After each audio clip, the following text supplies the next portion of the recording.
Di tempat ini, waktu adalah sesuatu yang paling berharga. Waktu gak akan pernah kembali lagi. Waktu adalah sesuatu di dalam kehidupan kita ini yang seringkali gak pernah dihargain sama banyak orang. Tapi waktu Anda bisa membayar waktu itu untuk duduk di tempat ini, datang nyembah Tuhan. Saya yakin mungkin banyak dari Anda ada begitu banyak pergumulan, tantangan dan sebagainya. Tapi terlebih dari apa yang akan kami sharingkan, cerita tentang kehidupan dan sebagainya, yang lebih terpenting adalah waktu menyembah Tuhan. Kita satukan hati kita yuk. Ku yakin ya. Ku yakin Kau hadir di sini. Oh ya Tuhan, ku rasakan kuasa yang tak terbatas. Ku yakin Engkau nyata di sini. katakan kemenangan. Kemenangan terjadi di sini. Oh, ku yakin Ku Tuhan, yakin Kau hadir di sini. ku Ku rasakan rasakan kuasa yang tak terbatas. Ku yakin Engkau nyata di sini. Kemenangan terjadi. kita bangkit berdiri yuk sampai kasih Tuhan. Katakan sekali lagi dengan iman kita pada pagi hari ini. Ku yakin Engkau hadir di sini. Ku rasakan. Oh, Rabakana Maya Rabashana. Batas, ku yakin Engkau nyata di sini. Kemenangan terjadi. Oh, ku yakin Tuhan. Oh, benar ya Tuhan. Kami yakin dengan kuasa-Mu Tuhan. Engkau Allah yang berkuasa. Tak terbatas, ku yakin Engkau nyata di sini. Kemenangan terjadi di sini. Saudara, saya mau ajak saudara di pagi hari ini, take a moment, ambil waktu sejenak ini, sebentar saja. Saksikan kebaikan Tuhan dalam hidup Anda. Gak ada yang lain. Lihat deh. Anda sudah lewati begitu banyak hal dalam kehidupan.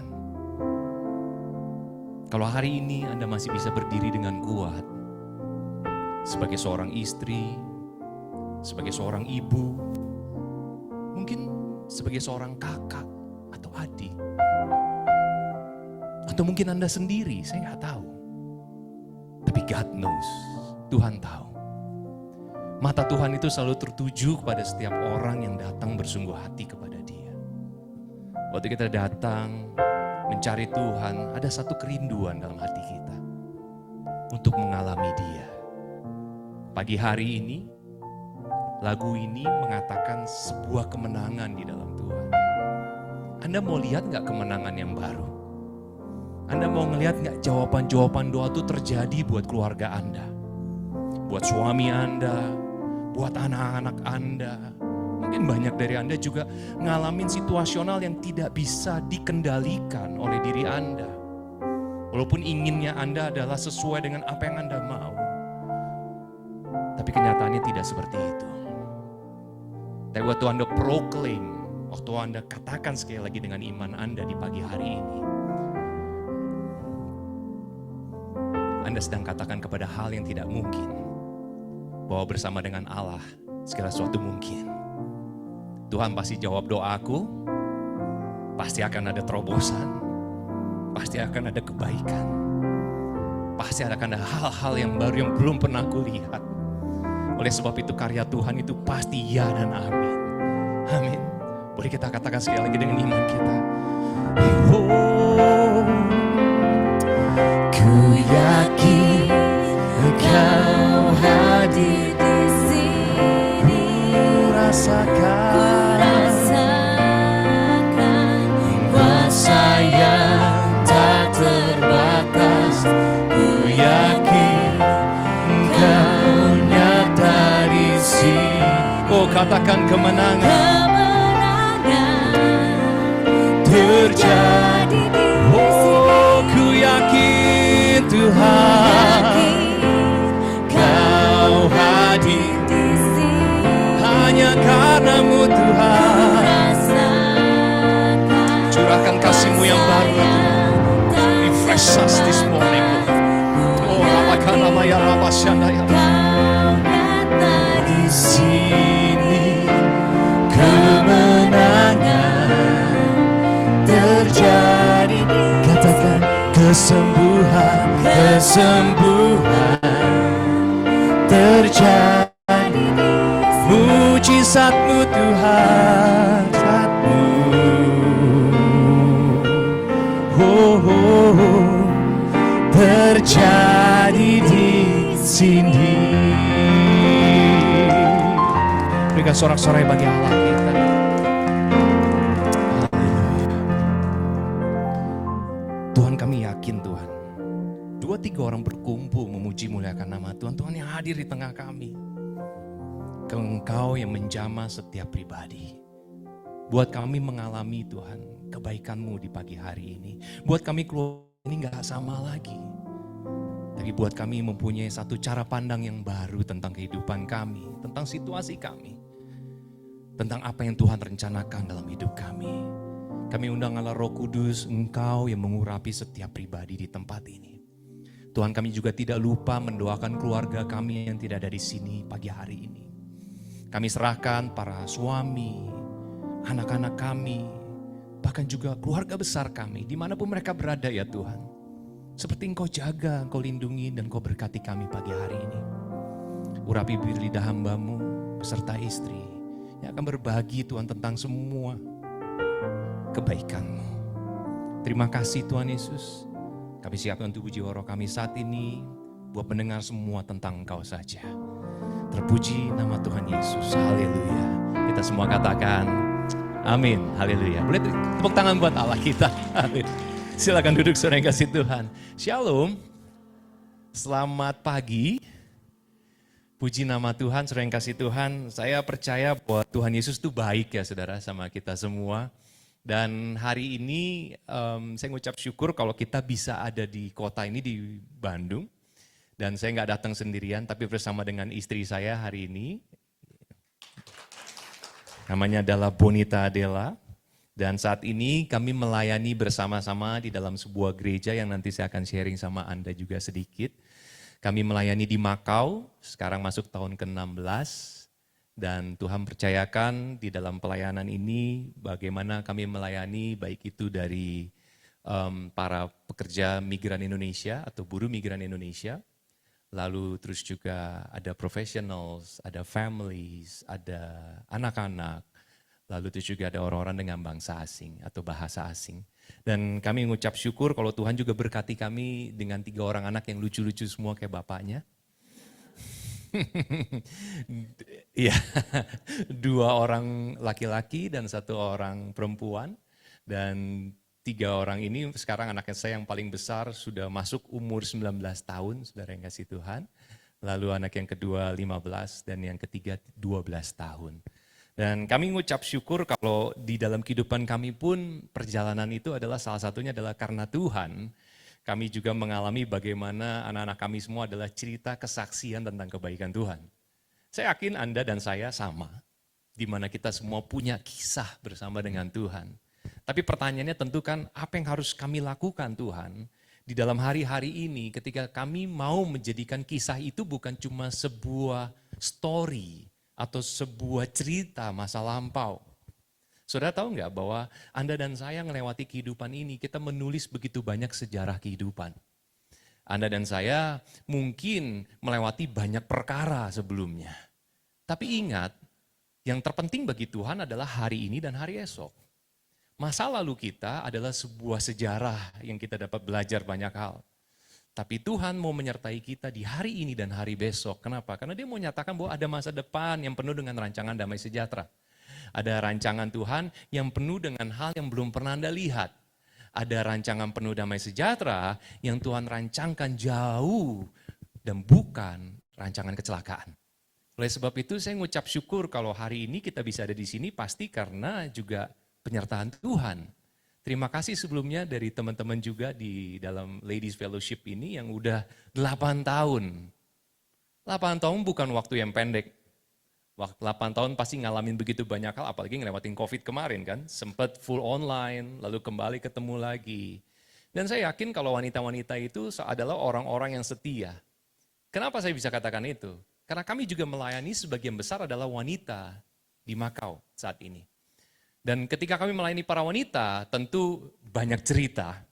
Ya, kadang-kadang wanita bedanya sama pria, saudara yang kasih Tuhan, wanita lebih banyak kisahnya daripada pria.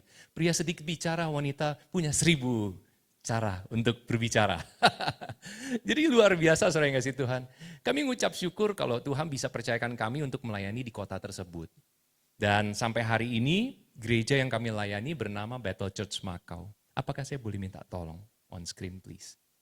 Bethel Church Makau saat ini sudah berdiri hampir 16 tahun di Makau yang berawal dari sebuah menara doa. Bukan gereja. Kita tidak punya rencana buka gereja.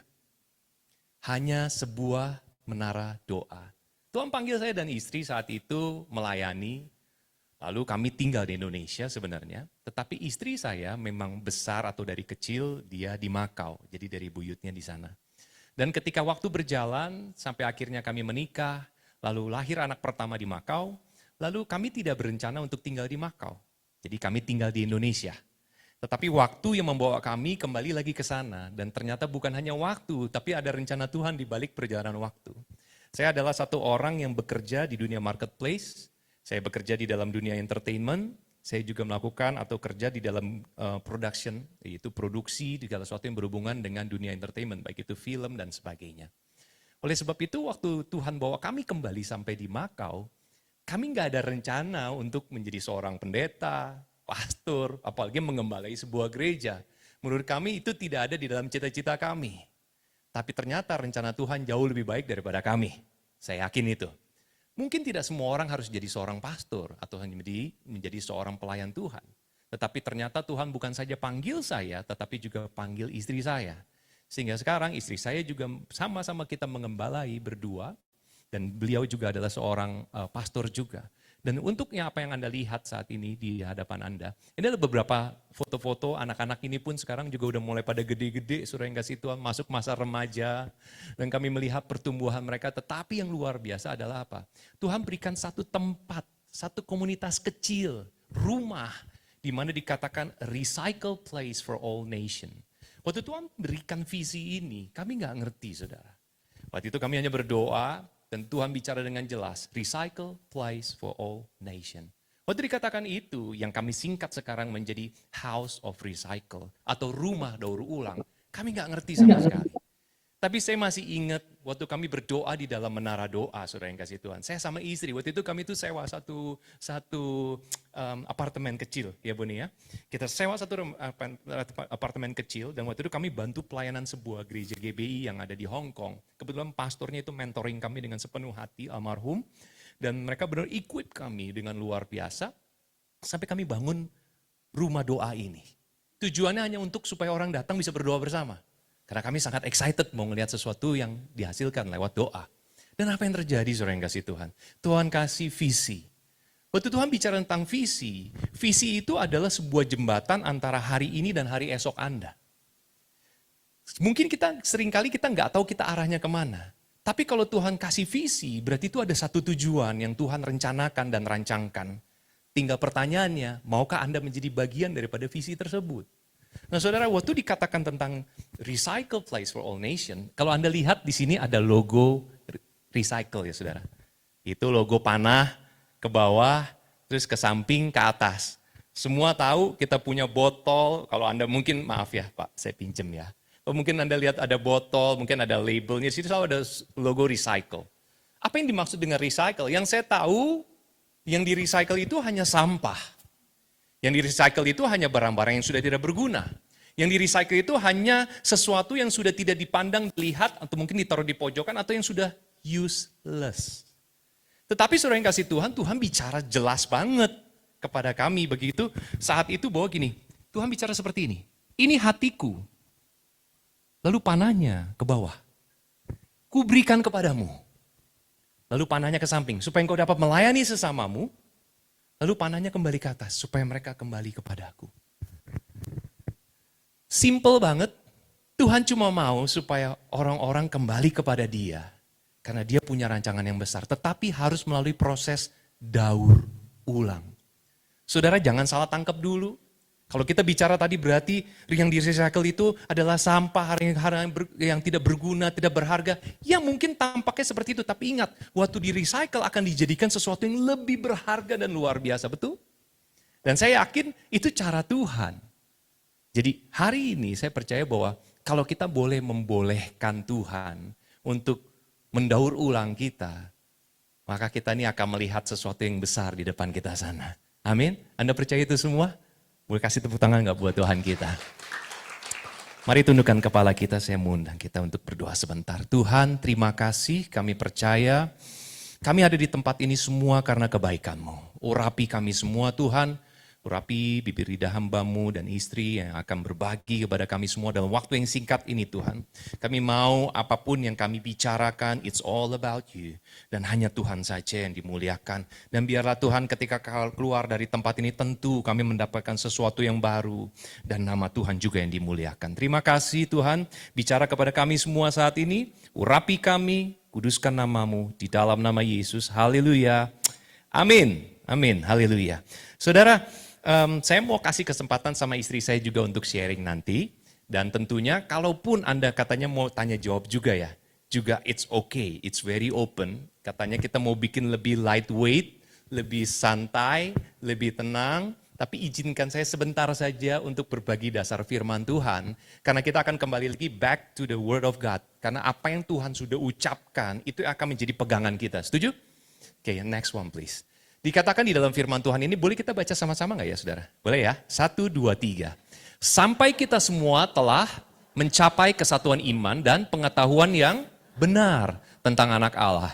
Kedewasaan penuh dan tingkat pertumbuhan yang sesuai dengan kepenuhan Kristus. Sehingga kita bukan lagi anak-anak yang diombang-ambingkan oleh rupa-rupa angin pengajaran, oleh permainan palsu manusia dalam kelicikan mereka yang menyesatkan. Tetapi dengan teguh berpegang kepada kebenaran, di dalam kasih kita bertumbuh di dalam segala hal kepada siapa? Ke arah Dia, Kristus yang, katakan amin, saudara yang kasih Tuhan. Katakan amin. Saudara, kita akan bertumbuh, berkembang. Tidak dikatakan umur berapa. Tidak dikatakan Anda dalam pekerjaan apa, dalam usaha apa, atau di dalam fase kehidupan apa, Anda akan mengalami pertumbuhan. Tapi kalau kita bisa lihat hari ini, bagi Anda yang sudah punya anak, Anda mungkin dulu ngelihat anak Anda masih kecil-kecil. Kayak dulu saya ketemu sama Ko Ivan, sama Cilia di belakang. Gitu, waktu itu Jovan masih kecil. Sekarang Jovan udah hampir setinggi bapaknya, makin cakep lagi. Ya toh, udah nambah lagi sama baby girl namanya Mumun. Sesundaan ya itu yang namanya ya. Lucu sekali. Artinya ada pertumbuhan. Ada waktu yang tiba-tiba kita melihat kok bisa ya mereka bertumbuh. Tetapi bayangkan ini. Apa yang Anda lakukan di tengah pertumbuhan mereka? Tentu saya yakin banget Anda akan kasih makanan yang sehat. Anda akan kasih mereka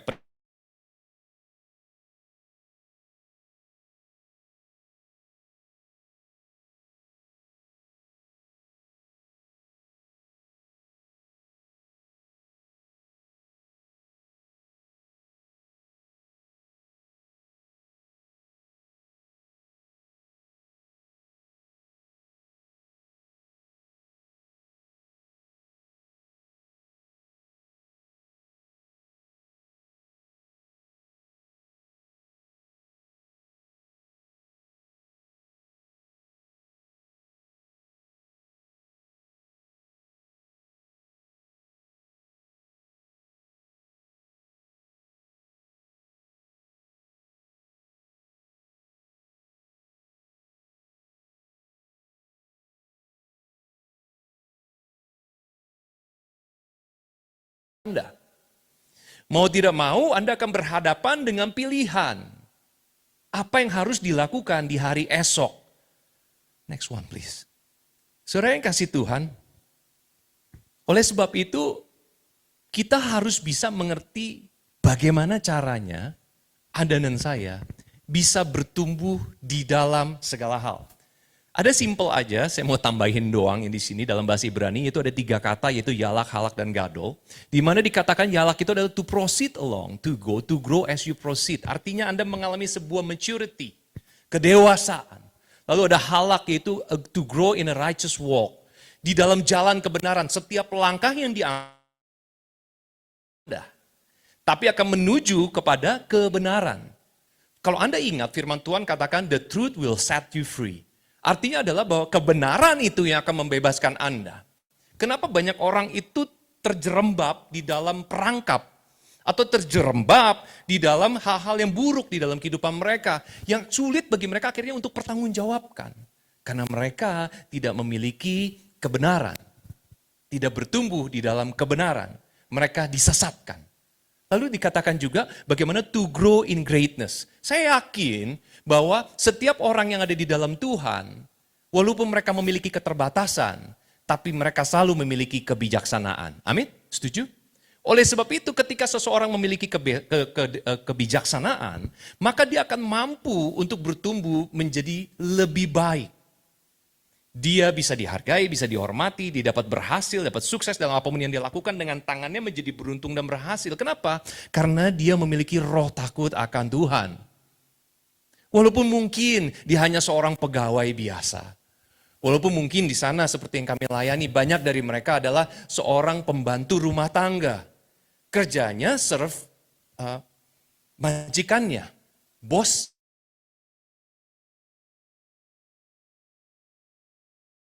Mereka punya ruangan khusus, artinya mereka di belakang, mereka masak, mereka bikin makanan. Tapi waktu mereka makan di atas meja, belum tentu mereka semua bisa duduk bersama dengan bosnya. Tetapi apa yang membuat mereka berbeda? Ketika mereka hidup sungguh-sungguh di dalam Tuhan, selalu ini terjadi dan banyak kesaksian ini mengatakan bagaimana bos-bos mereka melihat, kok hidup kamu kayaknya lebih enak dari saya. Kok kayaknya kamu gak pusing, enaknya jadi kamu gak pernah pusing. Padahal mereka katakan, gaji saya sama kamu aja mampu gaji saya. Rumah kamu besar, kamu punya mobil banyak, anakmu sekolah di luar negeri dan semua komplit. Tapi kenapa kamu bisa katakan itu? Ternyata karena mereka melihat ada sukacita, ada damai sejahtera di dalam hidup seorang pembantu rumah tangga. Bisa bayangin itu gak saudara? Yang hadir di dalam rumah-rumah. Oleh sebab itu kami selalu ingatkan kepada mereka semua bahwa apa? Bahwa Tuhan punya misi buat kalian. That's why God made you have the greatness of God. Tuhan menjadikanmu memiliki kebesarannya Allah, kemuliaannya Allah. Jadi waktu kamu datang di tempat kerja tersebut, walaupun mungkin kamu bukan top level position, kamu hanya orang pekerja yang mungkin paling belakang, tapi mata semua tertuju kepada kamu. Kenapa? Karena kamu berbeda. Karena roh Tuhan ada padamu. Dan tidak sedikit dari bos mereka pun akhirnya tahu ketika mereka ini, oh ternyata kalian sungguh-sungguh gereja. Banyak dari mereka yang minta didoain sama pembantu rumah tangganya. Luar biasa ya. All the way mereka pergi ke luar negeri. Ternyata Tuhan kirim mereka masuk ke dalam rumah orang yang tidak mereka kenal. Dari bangsa lain, dari bahasa lain. Tapi tiba-tiba di tempat itu juga Tuhan mengubah keluarga itu. Berarti kan mata Tuhan tertuju buat keluarga itu kan. Tapi Tuhan butuh agentnya, Tuhan butuh orangnya, dan Tuhan kirim mereka. Luar biasa saudara. Saya yakin kita juga sama hari ini. Anda semua dikirim, mungkin di kota ini, di Bandung, mungkin balik ke keluarga Anda, mungkin di tempat usaha Anda, mungkin di tempat pekerjaan Anda, atau di komunitas Anda, atau di sini, di Ladies Fellowship ini. Tuhan tuh punya satu karya yang besar buat Anda semua, yang Anda mungkin belum lihat secara sempurna, tetapi itu tadi. Tuhan mau bawa Anda bertumbuh, berkembang ke arah yang spesial. Katakan amin. Nah saudara yang kasih Tuhan, next one please. Oleh sebab itu saudara, dikatakan seperti gini. Dalam 1 Korintus 10 ayat 13, terjemahan sederhana Indonesia. Ketahuilah bahwa setiap pencobaan yang kamu hadapi, apapun itu hanyalah pencobaan biasa yang dialami manusia. Lagi pula Allah setia kepada kita. Dia tidak akan membiarkan kamu dicobai melebihi kemampuanmu. Dan ketika kamu dicobai, dia akan memberimu jalan keluar sehingga kamu bisa bertahan. Dengarkan kata-kata ini saudara yang kasih Tuhan. Dikatakan supaya kita bisa bertahan. Surviving di situasi yang gak gampang. Tuhan gak janji sama kita, hey, aku akan selalu keluarin kamu dari situasi yang gak enak. Aku gak akan selalu keluarin kamu dari tempat kerja yang toksik. Aku gak akan selalu keluarin kamu mungkin dari hubungan di dalam keluarga kamu yang gak baik-baik saja saat ini. Mungkin secara keluarga besar atau suami istri atau orang tua dengan anak mungkin gak perfect hubungannya. Tapi Tuhan mau bikin kita ke satu titik arah yang spesial itu untuk bertumbuh segala hal. Kamu harus melihat pahitnya hidup. Kamu harus melihat bahwa semua orang harus punya hak yang sama. Kamu harus mengasihi mereka ketika mereka memiliki kekurangan. Kamu harus menerima anakmu, walaupun sepertinya anakmu itu memberontak atau rebel saat ini di dalam hidupnya. Gak mau denger-dengeran sama kamu. Kamu harus mengasihi suamimu, mungkin walaupun sepertinya kamu rasanya kamu gak dikasihi. Sedih kan saudara? Gak enak kan? Tapi dengar baik-baik. Apa yang kita lewati hari ini? Itu tidak akan melebihi kekuatan kita. Walaupun rasanya white flag, bendera putih itu udah dikibarkan. Aduh Tuhan kalau bisa biarlah cawan ini berlalu daripadaku. Gitu kan. Tuhan kalau bisa buru-buru lah ini. Tuhan kalau bisa Tuhan kirimkan malaikatmu, tegurlah suamiku itu, hajar dikit boleh lah gitu. Kita bisa minta segala sesuatu, tetapi dengar baik-baik. Seringkali kadang-kadang kita diperhadapkan dengan situasi nggak enak karena kita mau lihat situasi berubah. Orang berubah, bisnis berubah, keuangan kita berubah, kesehatan kita berubah. Nanti dulu, kenapa kita nggak lihat hari ini? Kenapa nggak aku dulu yang diubahkan? Kenapa nggak aku dulu yang dibuat semakin mengakar dengan kuat di dalam Tuhan? Tentu itu butuh proses, butuh hal yang nggak gampang, butuh satu hal yang dikatakan tadi bagaimana Anda dan saya itu harus menjadi satu orang yang benar-benar Tuhan mau pakai. Tanpa semua itu kita gak akan lihat sesuatu yang besar. Next one please. Oleh sebab itu saudara yang kasih Tuhan, ada seorang hamba Tuhan, seorang penulis juga, dan dia ada seorang leader dari, mungkin kalau Anda pernah dengar namanya Alpha Course Movement. Dan dia katakan, Nicky Gumbel katakan, do not be afraid of pressure. Pressure is what transforms a lump of coal into a diamond. Jangan pernah takut sama yang namanya tekanan, goncangan. Apapun yang meng-squeeze you down, mencoba ngancurin Anda, jangan takut. Tekananlah yang akan mengubah sebongkah batu bara menjadi berlian. Next one please. Saudara yang kasih Tuhan, Anda tahu batu berlian. Dikatakan diamonds is woman's best friend, is it? Ya. Ada berlian itu katanya sahabat para wanita. Tapi tahukah Anda saudara yang kasih Tuhan, bukan tentang mahalnya toh. Proses untuk diamond itu bisa ada di etalase dan dijual dengan harga yang mahal, itu butuh proses yang tidak sebentar, sedikit, dan mudah. Pertama-tama, dia harus diambil dari dalam bumi yang tertutup dengan bongkahan batu yang lain. Saudara, kristal ini dibentuk oleh karena berjuta-juta tahun, beribu-ribu tahun, sampai untuk dia mengeras dan menjadi sebuah berlian. Oleh sebab itu ketika dia diambil, enggak notabene bentuknya langsung seperti itu saudara. Enggak seperti itu. Tapi dia harus lewati proses dipisahkan dari batu-batu, dari kotoran, dari tanah, dari apapun juga.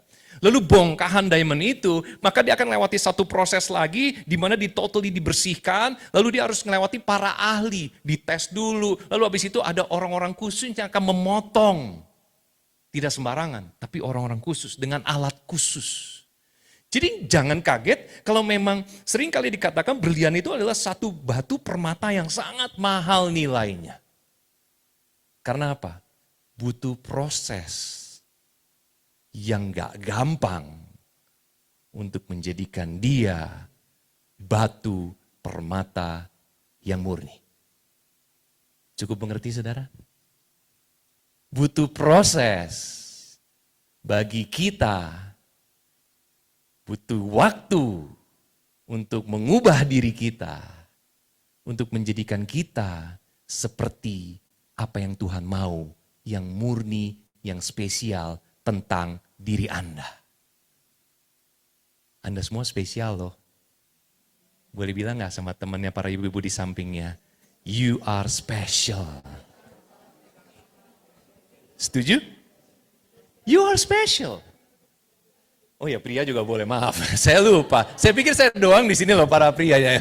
Ternyata kita tersamakan 1, 2, 3, 4 paling tidak 5. Kita aman ya. Luar biasa, benar gak saudara? Anda semua special.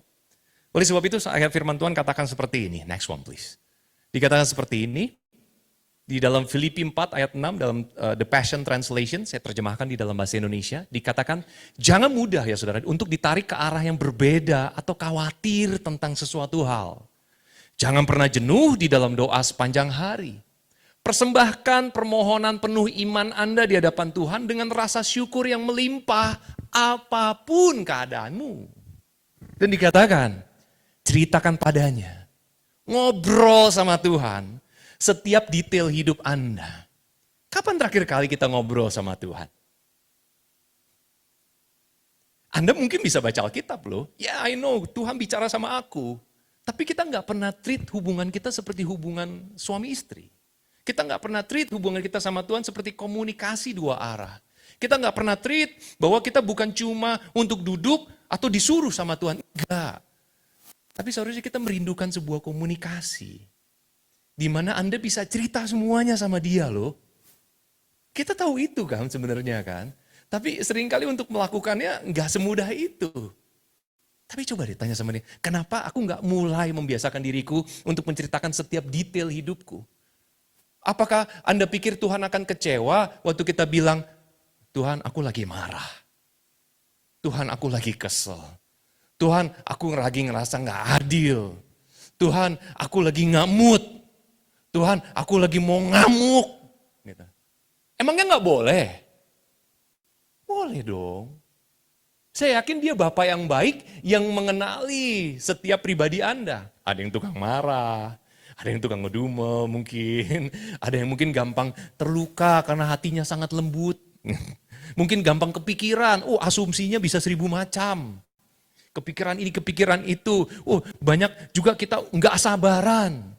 Banyak saudara yang kasih Tuhan. Oleh sebab itu, ketika kita mampu datang kepada Tuhan, kita ini sedang mengatakan sama dia, Tuhan, I cannot do this. Gak gampang nih. Harus setia datang, ada fellowship, aduh aku lagi sibuk padahal, tapi kenapa sih kita mungkin pertamanya ngedumel. Tapi waktu Anda datang ke tempat ini, saya yakinkan satu hal, kalau firman Tuhan bicara sama kita keluar gak akan tangan kosong. Amin. Mungkin malah kita jadi berpikir, iya ya kenapa aku mikir kayak gitu ya. Aku gak rugi loh, aku cuma butuh waktu sebentar. Tapi Tuhan bicara banyak sama aku untuk hari besok dan seterusnya. Amazing ya, keren ya. Waktu kami doa sama Tuhan, saudara yang kasih Tuhan di awal-awal, saya ingat kami itu ditantang. Jadi saya ngelihat nih Women Fellowship pasti Anda juga tertantang kan dari awal. Dari berapa orang awalnya dulu yang punya hati? 3. Can you imagine that? Firman Tuhan katakan 2-3 orang berkumpul meminta dalam namaku, maka aku memberikan kepada mereka. Aku duduk sama istri. Itu kami sewa apartemen, gak ada isinya saudara. Kami mau tidur di situ juga mikir, ngapain ya tidur di sini juga ya. Jadi kami jadikan cuma buat rumah doa. Setiap hari saya ingat istri saya nyapu-nyapu, ngepel-ngepel. Terus kita mulai doa. Itu pertama kali saya melayani sama istri. Maksudnya membuka rumah doa, menara doa. Lalu tiba-tiba saudara yang kasih Tuhan, orang datang. Ting dong. Datang dari mana? Iya Pak Pierre, Ibu Boni gitu. Iya kami mau datang, duduk. Oh ya silakan duduk. Saya ingat istri saya masih bawain mereka minum. Oh ternyata mereka kerja di gedung yang sama di atas. Kami tahu, kata gini, tahu dari mana? Lalu ada orang datang, ting nong gitu. Dia bilang katanya apa? Saya nggak tahu, pokoknya saya dibawa sama Roh Kudus. Kita juga masih mikir maksudnya gimana ya? Kita masih nggak ngerti. Sampai tiba-tiba saudara yang kasih Tuhan, sampai teman-teman yang kerudung yang apa tuh datang. Dan lucunya adalah ketika kita mulai berdoa Tuhan jamah mereka, kita juga panik. Karena kita nggak ngerti cara Tuhan kerja tuh sungguh luar biasa. Tuhan yang jamah mereka loh, bukan karena kepintaran kami bicara, kemampuan kami melayani mereka, mungkin kerendahan hati. Dan itu semuanya bonus ekstra lah. Tetapi yang terlebih dari semua adalah hadirat Tuhan tuh nyata. Kalau hadirat Tuhan itu nyata, nggak bisa dibohongin. Setuju? Tiba-tiba orang bisa kayak terus makin banyak orang datang, makin banyak orang. Akhirnya 3 bulan dari menara doa itu berubah tiba-tiba Bu, jadi gereja. Tahu nggak saudara yang kasih Tuhan? Waktu pertama berubah jadi gereja, saya masih ingat 1 Agustus 2010. Kami pun nggak punya bangku. Itu rumah yang cuma ada kamar. Kamarnya ada 3. Ada dapur. Terus apa yang kami lakukan? Kami pinjam, karena kebetulan waktu itu kakak ipar saya juga, dia juga melayani di satu gereja. Kebetulan dia punya kalau fellowship ada bangku apa? Bangku plastik, dingklik. Bangku plastik itu yang bukan yang normal size itu ya, yang half size itu loh, yang setengah yang biasanya orang buat nyuci baju itu ya. Apa? Hah? Apa Bu namanya? Jojo Dog. Sound so American banget. Jojo Dog. It's Jojo Dog. Jojo Dog. Oke, enggak dong, pakai aksen Bandung dong ngomongnya dong. Jojo Dog. Jojo Dog. Nah, Jojo Dog itulah yang pertama-tama kami ingat, kami pinjam setiap minggu. Kami taruh saudara yang kasih Tuhan di ruangan itu. Dan kami punya satu sofa di ruangan itu. Jadi orang-orang akan lebih pilih duduk di sofa. Di belakang. Dan kami ingat banget waktu pertama kali saya dulu, waktu kita pelayani awal itu, saya aja tuh nggak bisa main musik dulu. Nggak bisa musik, buru-buru nyanyi saudara. Buru-buru ngomong aja masih kita, ya mampet-mampet lah ya, berebet orang Indonesia bilang ya. Sulit banget saudara. Jadi waktu kami di tempat itu, saya bisa lihat sendiri waktu karya Tuhan itu terjadi saudara. Pertama kali kami ibadah, kami kumpul, terus tiba-tiba orang-orang ini ada di situ, terus kita angkat pujian. Kita angkat pujian cuma gini. Hari ini harinya Tuhan, mari kita bersukaria. 5 fingers. Cuma 5 jari sama tepuk tangan. Saya yakin dari setiap tetesan air mata Anda menjaga fellowship ini sampai 8 tahun. Kalau Anda bisa survive sampai hari ini, karena Tuhan yang mengawali dan Tuhan yang menyertai. Ya, amazing kan? Kalau kita bisa flashback gitu kan berarti di mana kelebihannya kita. Kan gak bisa lihat gitu dong. Gak bisa, karena saya punya semua fasilitas, punya segala sesuatu, makanya kita bisa mulai sesuatu. No. Justru di tengah kelemahan kita lah kuasa Dia jadi nyata. Nah, dengan pengertian itulah maka ketika kita bisa bawa setiap detail hidup kita kepada Dia tuh mau ngerjakan hal-hal yang jauh lebih besar lagi. Oleh sebab itu dikatakan seperti ini, saudara yang kasih Tuhan. Next one please. Dikatakan, do not just focus on asking God to take you out of the crisis. Jangan cuma hari ini Anda ngomong sama Tuhan cuma kalau ada masalah. Anda ngobrol sama Tuhan, fokus cuma kepada masalahmu. Tuhan, belum bayar sekolah. Naik terus soalnya harga sekolah, bukan? Aduh Tuhan, belum bayar ini mungkin rent building. Oh Tuhan, mau fellowship di tempat yang indah seperti ini, kita harus gather, harus kumpulkan dana dan sebagainya. Mungkin ada begitu banyak tantangan loh di dalam kehidupan, betul nggak? Kadang kan nggak selalu uang. Masalah tuh nggak diundang tetap datang, betul nggak? Ada yang pernah ngundang masalah?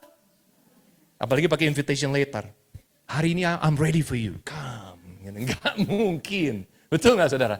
Kalau bisa kita malah doa Tuhan, biarlah jangan sampai ada masalah hari ini. Betul nggak? Kita nggak mau lah terlibat masalah. Tapi bayangkan saudara, jangan cuma fokus meminta kepada Tuhan untuk mengeluarkan kita dari krisis situasi yang sedang kita alami. Next one please. Tapi saudara, ask God to be present in your crisis. Tapi minta hari ini, untuk Tuhan tuh hadir dalam krisis Anda. Jadi kalau boleh dikatakan, kalau Anda ketemu sama situasi yang gak enak hari ini, di dalam keluargamu, dalam bisnismu, dalam usahamu, dalam pelayananmu, di dalam pertemananmu, dalam perhubungan mungkin suami, istri, anak, dan sebagainya, bilang sama Tuhan, Tuhan, aku mau lihat situasi ini beres. stay with me. Ada sama aku ya. Help me. Buat aku kuat. Aku yakin pada akhirnya aku akan jadi pemenang. Anda akan melihat situasi yang gak mungkin. Mungkin udah mau give up.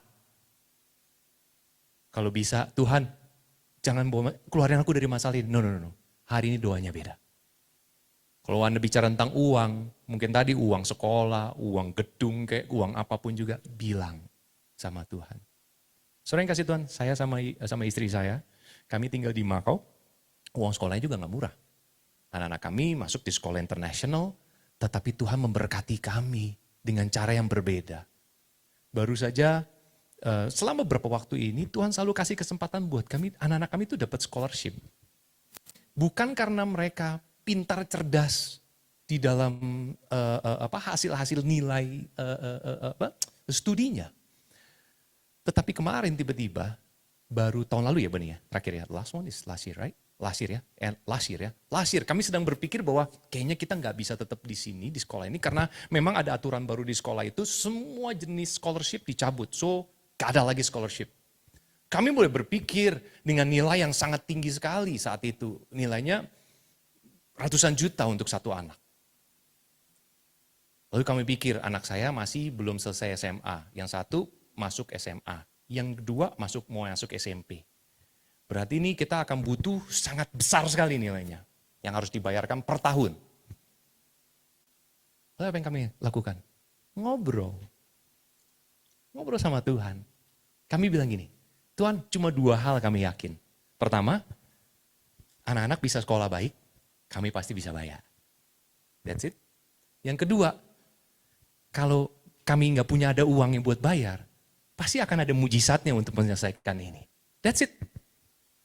Nggak usah pikir yang lain. Dan lucunya adalah, saya sama istri saya, saudara yang kasih Tuhan. Tuhan tuh kasih kepekaan lewatin istri saya. Seringkali Tuhan bicara lewat mimpi, lewat segala sesuatu. Dan di awal permulaan, kalau kami track back sedikit, di awal permulaan pelayanan kami, salah satu yang Tuhan bicara adalah ketika istri saya bangun tengah malam, di tengah kesulitan kami, kesusahan kami, karena waktu itu kami mengandalkan kekuatan kami. Jujur saudara yang kasih Tuhan, saya ini seorang sekuler, saya orang yang berusaha, bekerja, istri saya juga bekerja. Kami pakai uang kami semua untuk pelayanan, untuk misi, untuk gereja, untuk bayar rent, buat bayar gereja, ibadah, bayar gedung, bayar hotel dan sebagainya macam. Kami bayar dari uang kami semua. Saya jual dulu kan, saya punya banyak koleksi motor-motor besar apa segala, saya jual semuanya. Maksudnya mau bantu gereja, tanda kutip. Saya pikir saya bisa bantu gereja. Tapi ternyata kesini saya baru ngerti bahwa saya bukan lagi bantu gereja, Tuhan lagi bantu saya. Untuk saya bertumbuh, berbuah dalam hal pengertian yang baru. Jadi bukan tentang berapa banyak kita bisa invest duit kita di situ, tidak. Tapi Tuhan lagi bawa kita ke dalam pengertian yang kita belum pernah lihat. Dan tahu gak saudara yang kasih Tuhan? Tiba-tiba kami dipanggil sama sekolah, dan sekolah katakan, oke, anak kamu ini akan masuk di SMP. Saya udah bilang sama mereka, kayaknya saya nggak akan mampu kalau untuk memaksa anak-anak saya stay di sini. Yang paling kecil masuk SMP, yang gede masuk 1 SMA, yang ketiga finishing last year di SMA. Terus mereka katakan gini, setelah lewat 1 bulan mereka kasih saya paper sama istri saya, dia katakan mereka gini, kami sudah meeting board semua segala macam. Dan kami sudah decide. Kami melihat bahwa Pastor Pierre sama Pastor Bonita, kebetulan mereka kenal kami juga. Sebagai pastor kami melayani mereka juga. Membantu mereka adalah gereja, tapi gereja Anglican di yayasannya. Terus mereka katakan gini, kami mau contribute sama pelayanan kalian kepada orang-orang. Maksudnya, di situ dikatakan kami mau memastikan bahwa anak-anak kamu, baik dari yang paling besar, sampai yang nomor 2, sampai yang paling kecil, yang 1 SMP, kita akan make sure bahwa mereka semua akan finish in this school, all covered and paid. Kalau saya bisa hitung 1 tahun ratusan juta, berarti Anda bisa matematika sendiri. Dalam paling enggak yang paling kecil, masih 6 tahun saudara yang ngasih Tuhan. Jadi bukan tentang berapa banyak uang yang kita bisa hasilkan. Bukan seberapa kerja kerasnya kita mati-matian, akhirnya mati beneran. Tapi sertai Tuhan dalam krisismu. You want to see miracles? Talk to him. Jangan ngobrol sama temen melulu kalau udah pusing kepala. Karena teman kita ikutan pusing nanti. Kalau dua-dua udah pusing udah salah pasti saudara. Ujung-ujungnya kebanyakan minum kopi ya saudara. Tapi apa? Ngobrol sama Tuhan. Sampaikan isi hatimu. Kasih tahu bahwa Tuhan gimana nih? Jadi jangan cuma selesaiin tapi bahwa aku lewati ini buat aku ngelihat lagi. Buat aku ngelihat lagi, apa sih yang Tuhan lakukan di dalam Alkitab yang aku baca itu, semua nabi-nabi ngalamin segala, apa yang aku mau alamin lagi, karena apa? Saya sama istri saya, kita nge-push Tuhan, untuk apa bilang gini, Tuhan kita mau punya kesaksian yang baru lagi. Kayak mau punya kisah yang baru lagi. Kayak mau ngobrol baru lagi sama orang. Kami mau beritakan hal yang baru lagi. Kenapa? Karena terlalu banyak kalau kami urutkan kesaksian tentang kebaikan Tuhan dalam hidup kami. Next one please. Oleh sebab itu saudara yang kasih Tuhan, ada sebuah kisah tentang Ayub. Anda tahu kisah semua Ayub kan? Next one please. Dikatakan bagaimana di saat itu Tuhan ngomong sama iblis. Engkau lihat gak hambaku Ayub? Tiada seorang pun di bumi seperti dia. Gak ada lagi nih, gak ada yang kayak dia nih. Di bumi loh saudara. Di bumi artinya udah ini orang luar biasa menarik hatinya Tuhan. Dan dikatakan yang demikian saleh dan jujur yang takut akan Allah menjauhi kejahatan. Stop dulu di sini. Dia bukan saleh aja, bukan jujur aja, udah gak pernah buat yang jahat. Dia adalah orang yang paling kaya di timur saudara saat itu. Orang semua kenal dia nih. Di bagian timur yang paling hebat dia. Mungkin kalau orang lewat, orang tahu, wah Tuan Ayub gitu ya. Ini orang hebat. Tapi saudara yang kasih Tuhan, apa yang terjadi? Next one please. Dikatakan, Ayub seorang yang saleh takut akan Tuhan, mengalami cobaan dan penderitaan yang berat. Kabar baik buat kita yang masih setengah-setengah sama Tuhan. Ayub pun juga gak gampang lewatinnya. Kalau Anda bilang sama Tuhan sekarang, Tuhan gak adil nih. Udah rajin gereja seminggu ini, masa gak lewat juga nih masalah? Udah puasa, doa, masa gak lewat juga nih buat? Dengar saudara yang kasih Tuhan, Ayub yang setia aja, dia ngelewatin sebuah proses yang gak gampang. Lalu dikatakan, Ayub kehilangan seluruh. Saudara garis bawahi kata-kata ini, seluruh dari orang yang paling kaya di sebelah timur. Dari orang yang hebat, yang baik, yang luar biasa, tapi hilang semua. Harta bendanya habis, anak-anaknya meninggal. Lalu dia menderita penderitaan fisik yang luar biasa. Bahkan saat itu istrinya bilang sama dia, udah kutuk aja Tuhanmu, mana nggak ditolong juga kan? Bahkan teman-temannya datang ke tempat itu, bukannya duduk, nemenin dia, meluk dia apa segala, tapi juga memojokkan dia. Ya mungkin memang kamu berdosa, kamu emang udahlah, emang kamu terima aja, emang kamu emang harus dikutuk, mungkin emang kamu harus terima. Kayak ini. Gak kayak gitu. Di saat itu dia gak punya pegangan, gak punya teman, gak punya pengharapan. Tapi dia katakan terpujilah nama Tuhan. Gampang gak sih? Nanti saya mau sampaikan sebuah kisah pendek. Next one dulu aja, kita lanjutkan dulu dari kisah ini. Sebenarnya apa sih yang Tuhan mau ngajarin sama kita? Kenapa sih kisah-kisah gini harus ditulisin di dalam Alkitab? Yang kejadiannya udah begitu lama. Apa hubungannya sama kita hari ini? Karena supaya kita bisa refleksi. Bukan cuma Ayub yang lewati itu semua. Tapi mungkin hampir. Dan mungkin 100% daripada orang-orang di ruangan ini. Yang semua pernah ngalamin yang gak enak. Lagi mau diarahin kemana sih? Next one please. Kadang seringkali kita gak punya jawaban. Pernah gak ada di satu titik Anda gak punya jawaban? You don't have any answer.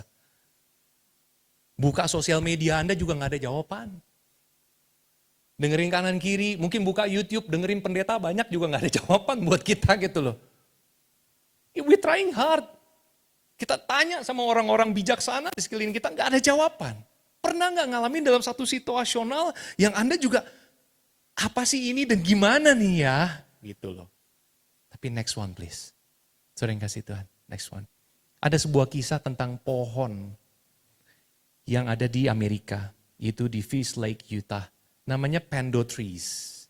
Kalau Anda lihat, kalau Anda cari, Anda akan tahu bahwa Pando Trees ini adalah pohon-pohon yang sudah umurnya sangat tua. Umurnya mereka itu lebih dari 80.000 tahun. Tapi mereka surviving sampai hari ini. Salah satu pohon yang tua.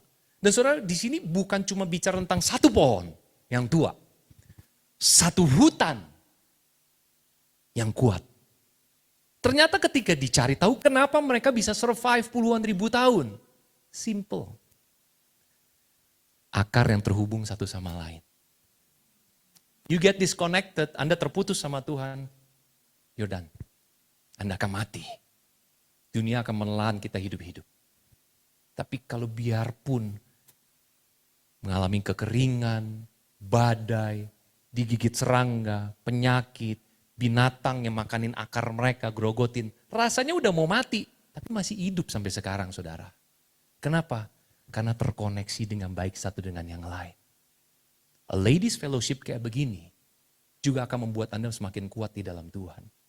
Karena ada knowledge of God, ada a heart of worship, ada kerendahan hati, humility, ada yang namanya kesempatan untuk berbagi, menolong satu sama lain. Itu yang membuat kita survive. Anda nggak perlu pindah negara dulu buat survive. Tapi di mana Anda berada hari ini? Kalau Tuhan hadir, you will survive. Next one please. Sedikit sudah yang kasih Tuhan. Dikatakan kalau karakter Anda akan terungkap ketika tekanan itu diterapkan dalam hidup Anda. Anda akan tahu siapa Anda sebenarnya. Apakah Anda berharap kepada Tuhan atau yang lain? Next one.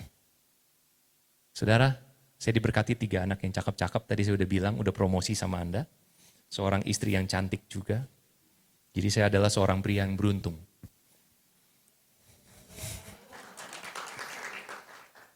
Ya, banyak yang cemburu sama saya memang. Tapi saudara yang kasih Tuhan, saya yakin bagaimana Tuhan memberkati kami dengan 3 orang anak yang lucu-lucu. Dan anak yang pertama ketika saya menikah dengan istri saya adalah satu orang yang sudah divonis sama dokter, saya type 1 diabetic. Tipe 1 diabetes. Ada 2 tipe diabetes, tipe 1 dan tipe 2. Tipe 1 itu adalah kerusakan fungsi daripada pankreas yang tidak bisa lagi menghasilkan insulin. Artinya pankreas saya ada tetapi tidak lagi bisa bekerja, tidak seperti orang normal. Tetapi ada tipe 2 diabetes, yaitu pankreas berkurang daya kerjanya. Jadi masih bisa dibantu dengan obatan dan sebagainya. Kalau kami hanya menggunakan insulin, that's it, enough. Karena insulinnya menjadi manual. Nah saudara yang kasih Tuhan, waktu saya menikah dengan istri saya, 1 bulan sebelum menikah, saya masuk rumah sakit dan hampir kehilangan nyawa saya. Setelah itu saudara yang kasih Tuhan, kami tetap memaksa untuk menikah. Tapi ada pertanyaan kepada istri saya yang ditanyakan sama banyak orang, termasuk sama dokter. Yakin mau nikah sama dia? Bentar lagi jadi janda loh. Pikirin baik-baik. Tapi saya ingat, karena waktu itu kami sudah mulai sungguh-sungguh di dalam Tuhan, maka salah satu yang istri saya katakan adalah, enggak, saya percaya sama Tuhan. Dan saudara yang kasih Tuhan, anak yang pertama kami, habis itu istri saya hamil di bulan ketiga, dan lahirlah anak yang pertama, sehat total, tanpa kekurangan satu apapun juga. Padahal keadaan saya lagi gak sehat-sehat aja. Mujizat pertama terjadi. Wah kami sukacita. Apa yang dikatakan orang tidak mungkin, mungkin bagi Allah kami. Amin. Kami semangat, saya gandengan lagi sama istri saya. Terus kami berdoa. Waktu kami berdoa, istri saya hamil lagi. Jadi hati-hati kalau gandengan tangan dengan suami Anda sering-sering. Apa yang terjadi sering kasih Tuhan? Pergi ke dokter lagi. Kami bilang sama orang-orang. Yang pertama orang bilang, kebetulan. Wah, kebetulan bisa punya. Yang kedua belum tentu. Karena apa? Keadaan saya masih gak baik-baik aja.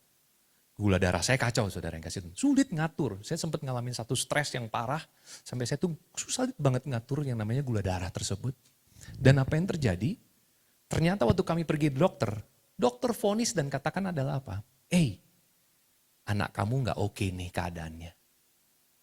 Gak mau dibuang aja. Karena kalau dibiarkan, dia akan lahir dengan keadaan tidak sempurna. Waktu dia mendengar itu, saya gak ikut di dalam ruangan. Karena dia pergi dengan ibunya. Dia sedih, dia nangis, tapi dia katakan, enggak dok, saya udah doa, saya minta sama Tuhan. Jadi dia keluar, dia baru ngomong sama saya kaget. Emang kenapa problemnya? Ya, intinya adalah ada penebalan di lehernya ya. Di bagian apa? Yang menandakan bahwa anak ini tidak akan lahir dengan sempurna. Dia akan mengalami Down syndrome. Kami takut, saya takut, dia takut, kita belum pernah punya ini. Tetapi dia melayani di sekolah minggu, Yang adalah saat itu juga di awal-awal gereja ya, adalah anak-anak, banyak dikirim anak-anak Down syndrome yang istri saya layani. Special needs. Lalu saat itu juga sering kasih Tuhan, kami mulai berdoa. Waktu kami berdoa, kami cuma punya keyakinan. Saudara, kan gampang ya jawabnya, Tuhan kalau bisa, make miracles langsung selesai. Tapi enggak loh, 9 bulan nunggunya. Tiap hari deg-degan. Saya tumpang tangan di perut istri saya. Dan saya nggak tahu kalau istri saya juga sama deg-degan, cuma nggak berani tunjukin nama saya. Jadi dia buka buku, dia karena dia suka baca ya. Jadi dia cara gedein anak-anak yang mengalami atau mempunyai kekurangan, mungkin tidak normal. Apa yang harus dilakukan? Jadi kami prepare diri kami berdua. Saya juga nggak berani kelihatan takut di depan istri saya, karena saya takut bikin dia down. Waktu berjalan dan kami pergi ke Indonesia satu waktu, ketika udah umur 6 bulan lebih, dan kami cek ke satu dokter ini bukan orang Kristen. Dan waktu dia cek, dan dia katakan, ya, anak kamu punya problem. Semakin down saudara yang kasih Tuhan, dokter Indo kok straightforward begini aja ngomongnya ya. Terus kami mikirkan gimana nih. Tapi dikatakan gini sama saya, ya udah, terus kenapa? Kalau anakmu memang punya problem, kamu punya Tuhan kan? Ini orang bukan orang takut tuh, maksudnya bukan orang percaya. Waktu dia katakan itu saya tahu, wah ini pasti mulutnya dipakai sama Tuhan nih. Buat tegur saya. Kami pulang, kami menguatkan diri. Kami kembali ke Makau, tunggu di hari haknya. Dan malam itu saya dapat firman Tuhan sebelum besoknya istri saya dioperasi untuk keluarin anaknya. Malam itu Tuhan bicara, bahwa engkau akan tahu bahwa dari semenjak awal aku mencintai engkau. Dan ketika penghibur itu datang, engkau akan bersaksi tentang aku. Dan saudara yang kasih Tuhan apa yang terjadi. Ketika besok paginya dioperasi, dikeluarin anak itu, dan dokternya kami pakai dokter yang terbaik untuk what is it the name? Obgyn ya, Obgyn dia untuk lahirin anak ini. Dan dia dari awal, dia bukan dokter yang salah diagnosa, dia tidak, dia dokter yang sangat bagus. Oleh sebab itu di dokter yang dulu menentukan ini dan sekarang dia yang akan ngeluarin anak ini. Karena dia juga anak pertama kami juga sama dia. Dan waktu dia keluarin anak ini, dia gak ngomong apa-apa kata istri saya. Istri saya saat itu dibuius setengah dan dia cuma muji Tuhan ya. Kamu cuma nyanyi lagu apa waktu itu? Oh iya, dia cuma nyanyi. How great is our God. Sing with me, how great is our God. Dan apa yang terjadi saudara? Waktu dibersihin anak itu, semuanya silence di ruangan itu. Dan istri saya ceritain sama saya karena di sana nggak boleh masuk kan. Tiba-tiba anak itu ditunjukin ke suster dan suster kasih kode ke dokter dan dokter itu nyamperin di saya gini. Dia kata gini, you know what? Suster kasih 2 jempol barusan. Berarti anak kamu lahir more than perfect. Tepuk tangan buat Tuhan kita. Sekarang jadi pemain bola, rajin, keker badannya, sehat total, tidak memiliki kekurangan sama sekali. Tapi Tuhan membolehkan kami melewati 9 bulan. Proses yang gak gampang buat kami. Tapi kami ngelihat karya Tuhan itu ajaib. Dan yang terakhir saya mau nanti istri saya bisa sharing untuk anak yang ketiga yaitu anak yang cewek.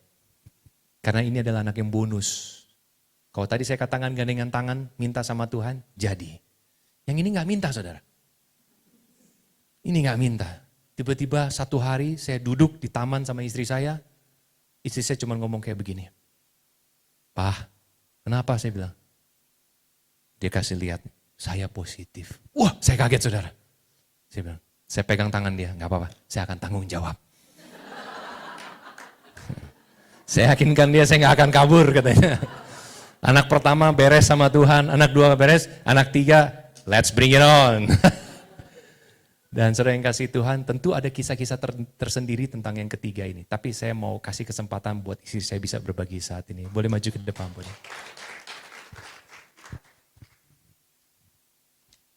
Shalom semuanya, puji Tuhan. So honored to be here. Sebenarnya kami datang sini tuh sebenarnya karena mamanya Pierre itu kira-kira bulan lalu itu tidak sadar di pesawat terbang pada saat baru 1 jam penerbangan dari Tokyo ke Jakarta.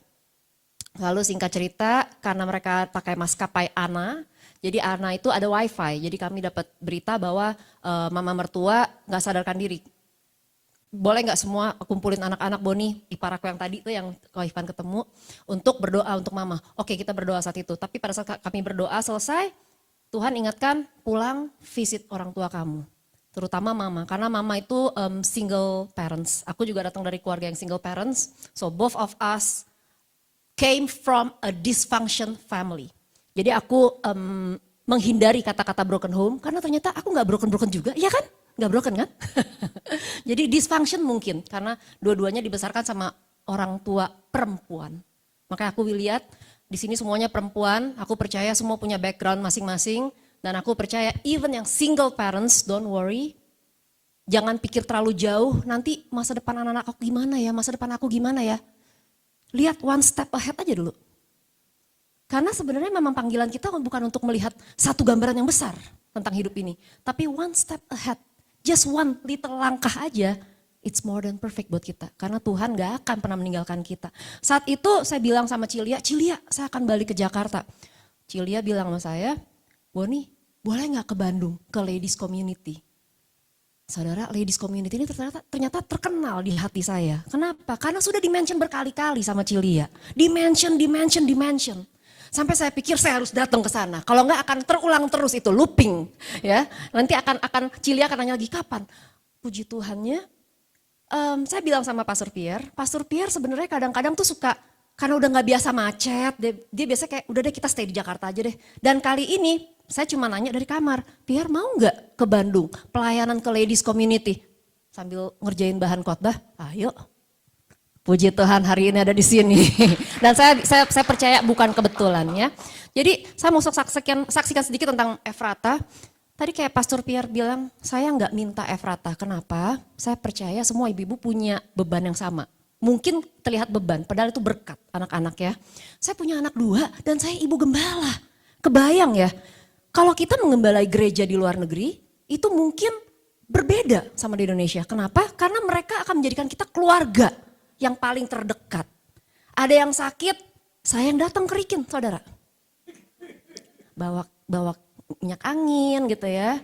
Dia udah lega, saya pulang, baru saya masakin anak-anak. Atau misalkan sama Pastor Pierre juga, ada ban bocor jemaat, ditelepon Pastor Pierre, kebetulan perempuan kan, boleh gak datengin dongkrak mobil saya. Puji Tuhan, kita gak burn out. Puji Tuhan, kita masih semangat dan semua jemaat kita kayak keluarga sendiri. Maka pada saat saya hamil, saya bilang sama Pierre, saya takut Pierre. Masa saya hamil lagi? Gak apa-apa, saya tanggung jawab. Saya juga mikir, kalau bukan dia siapa yang tanggung jawab saudara? Iya kan? Singkat cerita, setelah 3 tahun, saya lihat Efrata mulai semakin hari mengalami hal yang sama seperti papanya. Karena saya menikah dengan Pastor Pierre, itu dia sudah diabetes dan pada saat diagnosa utamanya di umur 24 tahun itu ada saya. Jadi type 1 diabetic ini jangan disalahkan karena minum manis, makan gula. Enggak, ini autoimmune. Basically ini cells yang meng-attack pankreasnya sendiri.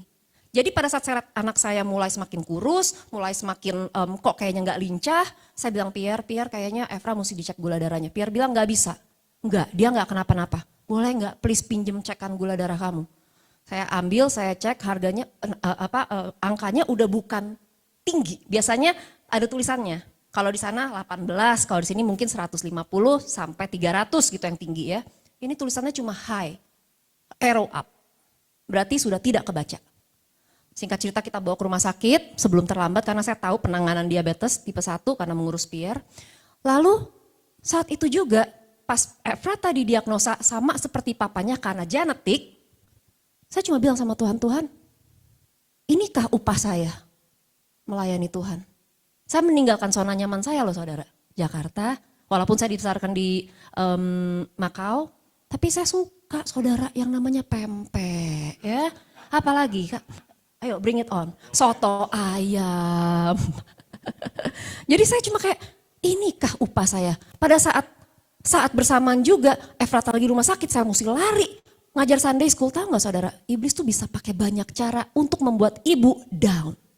Pada saat ibu down, forget about jadi berkat. Rumah kita gak akan ada kedamaian saudara. Makanya ada kuncinya itu adalah di ibu juga. Kalau orang bilang, yes, papa is the leader. Yes, I believe so. Tapi tanpa penopang yang sepadan, gak ada suami yang hebat juga. Ya. Jadi pada saat saya bilang, oke saya ke Sunday school, satu anak ngomong sama saya, anak kecil. Anak ini masih kecil banget, tiba-tiba dia bilang, Auntie Bonnie, yes. Karena saya tulis di papan tulis di whiteboard itu, God is a healer. Topiknya God is a healer. Topik yang berat gak buat saya saat itu? Bener gak?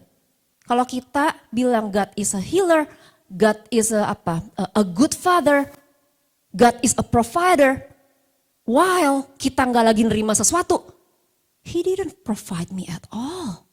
Dia tidak memberikan saya bantuan apa-apa. Tapi pada saat anak itu ngomong cuma ada dua. Saya jawab dengan jujur atau saya jawab dengan iman. Saya bilang, yes, He is a healer. Padahal anak saya lagi di rumah sakit. Suami saya lagi menyesali dirinya. Ini dari saya. Ya, kadang-kadang kita suka berpikir kan, kalau seringkali di keluarga type 1 diabetic itu adalah suami istri pada saat anaknya mengalami hal yang sama seperti salah satu keluarganya, atau mungkin enggak juga bisa aja, ini siapa yang kasih makan gula? Kok bisa diabetes? Padahal ini autoimun. Enggak ada yang perlu disalahkan. Dan banyak yang bercerai saudara, cuma gara-gara capek memanage gula darah. Saudara, kalau kita main roller coaster, sekali main enak ya. Habis itu turun, tahun depan kita main lagi. Can you imagine? Saya hidup dengan roller coaster. Mengatur gula darah yang naik, tiba-tiba dropping, naik, tiba-tiba dropping. Bukan cuma satu, tapi dua. Tapi akhirnya saya percaya Tuhan, kalau Tuhan izinkan mindset saya cuma dua nih pola pikir saya. Saya mau jadikan ini buku yang tertutup sudah selesai, nomor Tuhan-Tuhanan. Atau kedua, I don't want to give up. It's too far. Udah terlalu jauh, saya kenal sama Tuhan udah terlalu jauh. Kalau saya give up sekarang, kayaknya gak lucu gitu. Jadi saya bilang sama Tuhan, kalau Tuhan memanggil saya, memiliki anak yang seperti ini dan suami seperti Pierre, you will qualify me. Boleh gak katakan sama diri kita sendiri? He will qualify me. Tuhan akan membantu saya, memenuhi saya. Dia yang akan membuat saya capable. Saudara, jangan lihat kiri kanan, kamu lebih enak. Saya pernah dibilang, aduh type 1 diabetic itu gak apa-apa, saya kanker. Hello, it's totally different things. Ini dua hal yang berbeda. Dan tidak bisa mengcompare satu ibu yang lain dengan ibu yang lain. Kita punya cara parenting yang berbeda. Si A bisa melakukan yang ini, si B bisa melakukan ini. Tapi pada saat aku percaya, saat kita punya Tuhan Allah yang sama, don't worry. Kita punya masa depan anak-anak yang takut akan Tuhan. Dimulai dari siapa? Boleh gak tunjuk diri kita sendiri? Tunjuk kiri kanannya. Start from you. Ada 4 hal yang aku mau sampaikan. Singkat cerita, Efrata sekarang udah umur 13 tahun. Hari ini adalah, kali ini adalah dimana pertama kali saya meninggalkan Efrata dengan Pierre berduaan. Sebelumnya kami selalu mission trip bersama. Kali ini pertama kali saya tinggalkan karena harus ketemu orang tua, mama mertua, dan Efrata sudah SMP, sudah tidak bisa dibolosin lagi. Saya bilang sama Efra, are you okay? Can you control your blood sugar? Don't worry mama. Waktu kecil, Efra kalau dia lagi takut, dia bilang apa? Don't worry. My God is a strong God. Anak umur 3 tahun ngomong kayak gitu, apakah normal? Saya pernah mikir gini, Tuhan, kenapa sih saya mesti dapat Efra lagi kayak gini? Tuhan pernah kasih saya satu analogi gini, saya tuh suka minum teh. Ada yang suka minum teh? Biasanya perempuan suka tikap gitu ya. Saya punya tikap yang saya suka. Tikap itu bukan tikapnya, kettle-nya, tekonya itu patah. Lalu pas saat itu patah, ini pada saat Efra sudah kira-kira setahun diabetes. Lalu saya ngeliatin itu saya jadi kesel. Udah deh gak mau dipakai lagi deh. Tapi satu kali waktu saya coba minta glue sama Pierre. Pierre cariin saya glue yang paling kenceng dong supaya saya mau coba nih saya pasang. Saya pasang tapi saya gak pakai. Tapi sekali waktu saya pengen penasaran aja. Cobain deh siapa tahu bisa. Saya taruh air panas, saya taruh Earl Grey, saya paling suka Earl Grey. Terus saya angkat saudara. Saya coba saya coba tuang tehnya. Bisa digunakan. Tuhan ingetin apa? Manusia bisa bilang Pierre gak perfect. Efra bisa dibilang gak perfect. but in my eye, she's a perfect daughter of mine. Amin. Saudara percaya nggak? Kalau kita sekarang ngelihat dengan mata kepala kita sendiri, mungkin kita akan kecewa, mungkin kita akan ngelihat, saya putus asa sama anak-anak saya yang keluar dari jalan Tuhan. Pierre tadi bilang, kita melayani orang-orang yang didaur ulang. Saya sama Pierre dulu. Gak usah nunggu orang yang didaur ulang. Sebelum kita melayani orang lain, kita yang didaur ulang dulu, saudara. Saya pernah kok melenceng dari Tuhan. Pierre pernah kok melenceng dari Tuhan. Ibunya pendoa loh. Tapi at that moment, itu adalah perjalanannya Pierre sampai dilawat Tuhan. Boleh gak kita izinin Tuhan bekerja dalam kehidupan anak-anak kita? Atau kita mau jagain mereka 24 jam? Kali ini saya bilang sama Tuhan, saya tinggalkan anak saya tiga-tiganya. Gak semua bisa kita kendalikan. Tapi Tuhan mampu mengendalikan. Hari ini saya lihat anak saya, Mama saya udah suntik, saya udah siap sekolah, saya sudah matiin lampu, saya udah matiin air panas. Itu kalau bukan Tuhan, siapa? Ternyata ya kadang-kadang kita suka mikir kan, kadang-kadang ibu-ibu suka mikir, aduh udah capek banget nih, gak ada gue pasti semuanya akan berantakan. Jangan narsis dulu saudara. Ternyata kita cuma debu, anak-anak kita bisa tanpa kita. Kalau mereka bersama Tuhan. Cuma ada 4 hal yang saya mau share di sini. Satu firman Tuhan aja, sebentar banget. Karena saya tahu ada Q&A.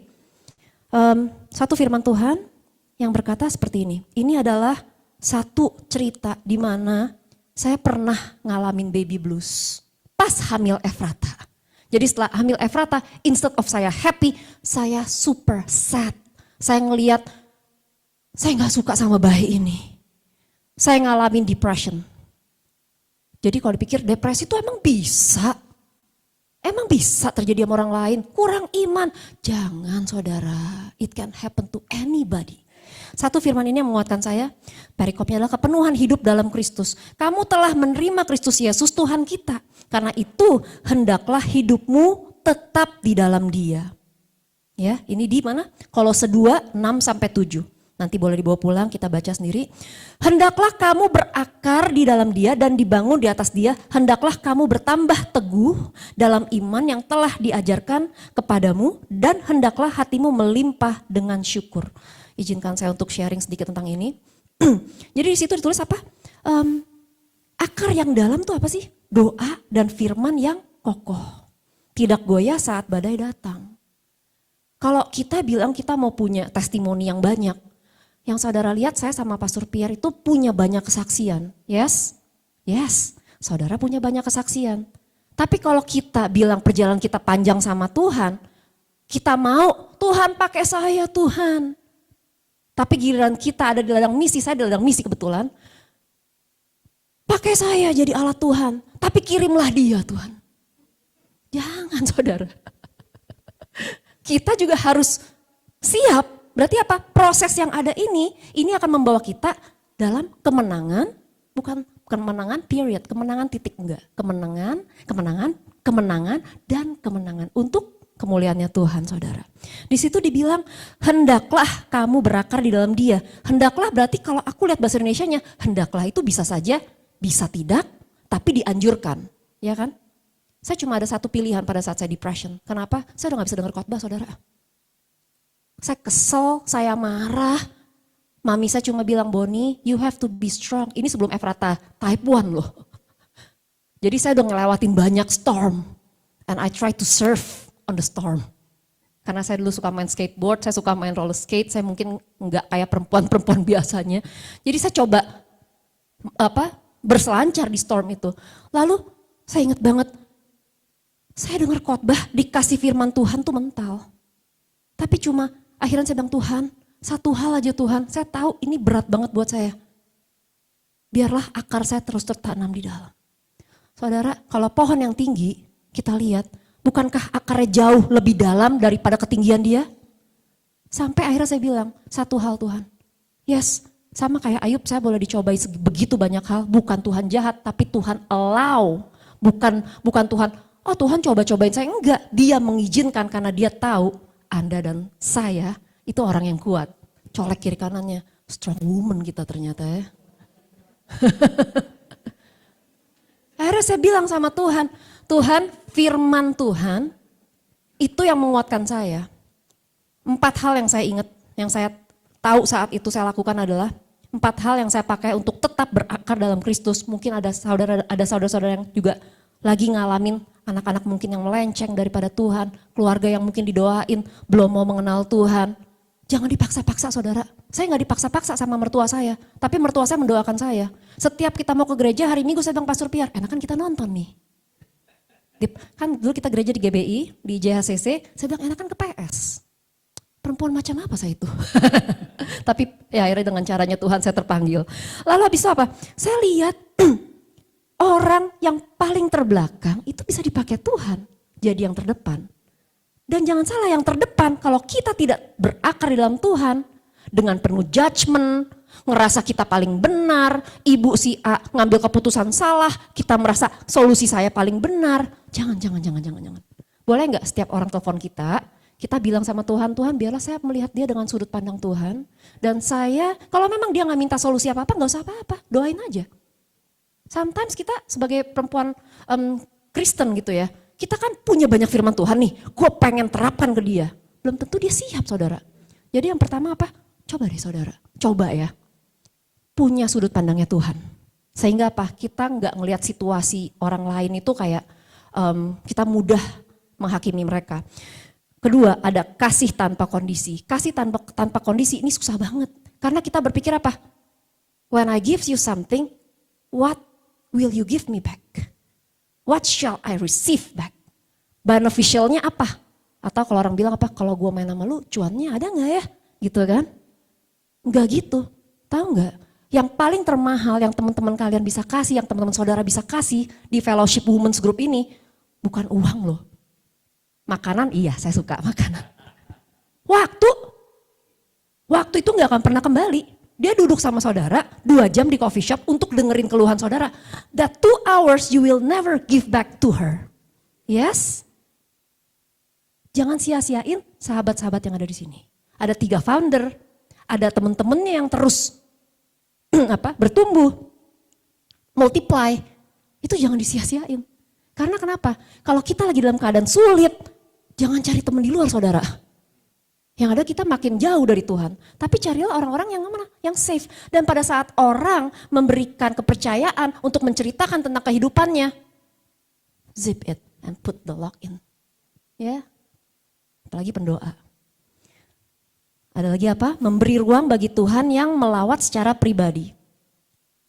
Kadang-kadang kita berpikir, saya mau mengatur segala cara, I want to be in control, atau ada mungkin wanita yang dominan sehingga semuanya bisa sesuai dengan plannya dia. Enggak. Enggak semua plan Anda bagus kok. Ya, pada saat dibilang harus kasih ruang sama Tuhan, berarti harus memberikan, menyerahkan kepercayaan kita sama Tuhan seutuhnya. Pada saat semuanya enggak seperti yang kita mau. Bukankah iman adalah sesuatu yang belum kita lihat saudara? Bilang kiri kanannya lagi, kita akan lihat buahnya. Amin. Mau gak lihat buahnya? Mau kan? Yang terakhir, teruslah berdoa dan percaya. Jadi saat itu saya ingat banget, saya gak suka dikotbahin pada saat saya depresi. Serius. Saya pengkhotbah saudara. Dikotbahin tuh gak enak rasanya. Seolah-olah kayak gimana sih kamu berkhotbah? Actionnya apa? Padahal dia gak tahu apa yang saya lagi lewatin. Tapi saya lihat saat itu saya dengerin firman Tuhan di YouTube saudara. Gampang banget. Yang cuma apa? Bukan khotbah ini. Firman Tuhan. Yang 7 jam waktu itu. Jadi sebelum saya tidur, sampai saya bangun itu masih nyala. Untung gak meledak handphone saya saudara. Sampai pelan-pelan saya get back on my 2 feet. Sampai hari ini akhirnya setiap saya ketemu orang, saya tuh tahu apa rasanya depresi. Saya nggak lagi jadi hamba Tuhan, kamu kurang iman, kamu nggak baca firman, ayo ke fellowship karena kamu nggak ke fellowship kamu akhirnya begini. Tuh kan, nggak ada tuh kan lagi di kata-kata saya sekarang. Tapi apa? Let God do His miracle in your life and stay in the process. Tetap tinggal di proses itu supaya apa? Kamu nggak kalau kita meninggalkan prosesnya Tuhan, kita lari, kita akan ketemu lagi saudara. Kita ketemu suami kita yang mungkin kasar sama kita. Tuhan, ya kan? Gimana cara yang ngubah dia? Why don't you start to change first?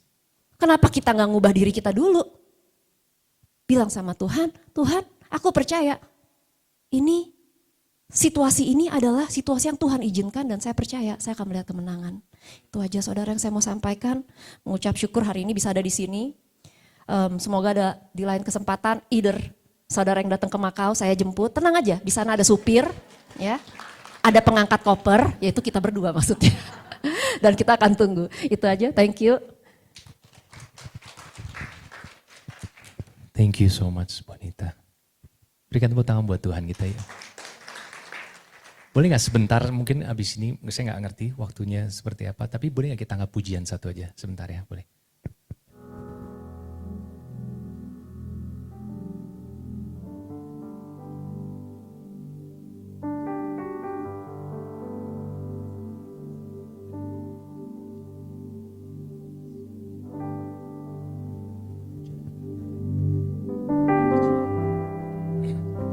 Iya, saudara, Anda tahu kan tadi Anda dengar kisah perjalanan hidup kami.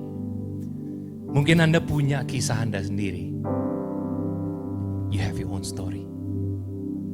Tapi ingat, dalam setiap lembar kehidupan kita, ada banyak yang belum kita baca, belum kita tulis. Hari ini, kalau kita mau mengakar lebih kuat lagi di dalam Tuhan, jamin deh, mungkin akan ada banyak kisah-kisah yang gak enak kok ditulis. Dibaca, dilihat, bahkan mungkin lagi dilewati sekarang. Tapi ingat Tuhan belum selesai loh dalam kisah hidup Anda. Masih ada kesempatan. Dia Tuhan yang besar. Dia Tuhan yang ajaib. Amin saudara. Kita nyembah Tuhan yuk. Terima kasih Tuhan. Sebab Kau besar, perbuatanmu ajaib, tiada seperti Engkau, tiada seperti Engkau. Sebab Kau besar, perbuatanmu ajaib, tiada seperti Engkau, tiada seperti Engkau. Oh, sebab Kau besar, oh ya Tuhan, oh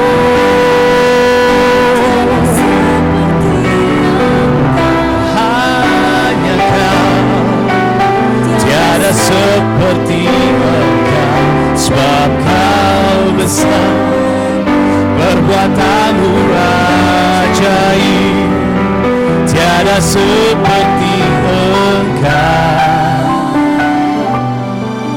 tiada seperti Engkau.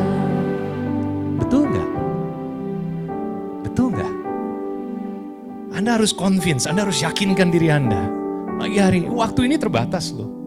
Sebentar kami selesai ngobrol sama Anda, kami akan pulang, kami akan berpisah sama saudara. Tapi Anda akan kembali kepada kehidupan Anda.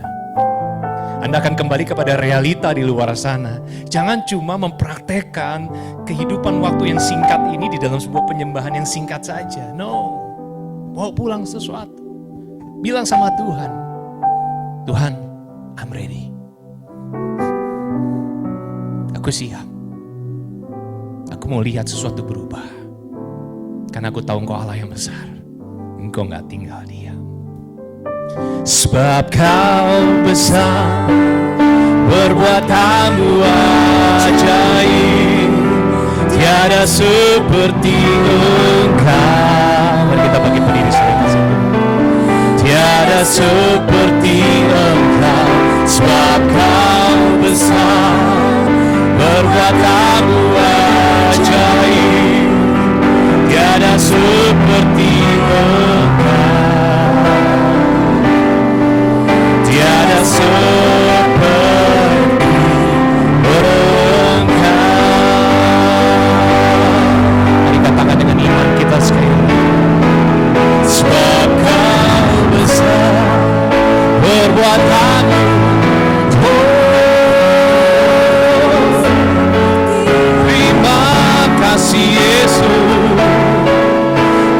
seperti Engkau, sebab Kau besar, perbuatanmu ajaib, tiada seperti Engkau,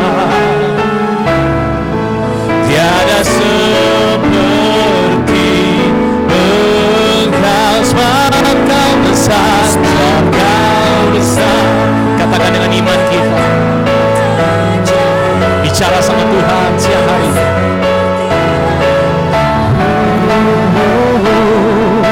Terima kasih Tuhan.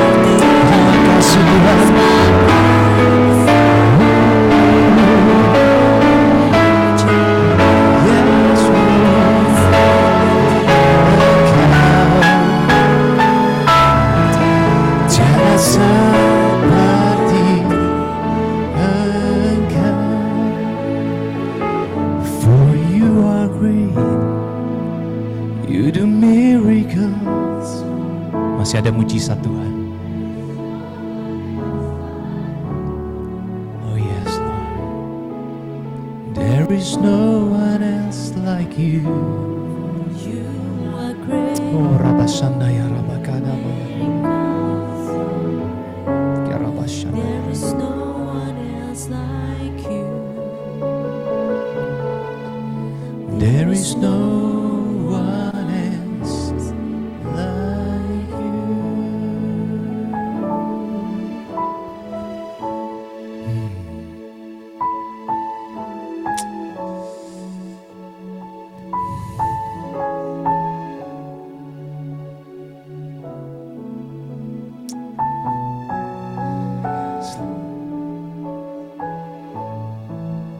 Jamah Tuhan.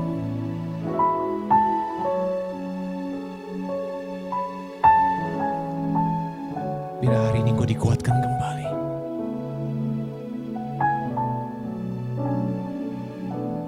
Biar hari ini Engkau gak ngerasa sendirian lagi.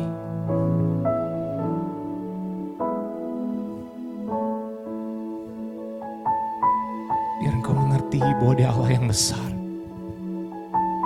Dia mampu, Dia bisa kok. Dia gak pernah mengecewakan. Dia gak pernah menyerah untuk Anda. Maka jangan pernah menyerah hari ini. He never gave up.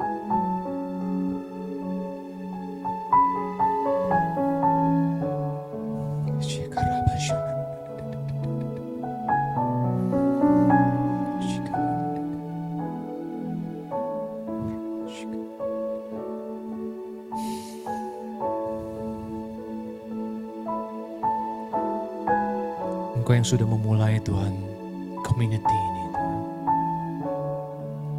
Dari 3 orang yang Tuhan urapi dari hati menjadi begitu banyak wanita yang merindukan-Mu Tuhan.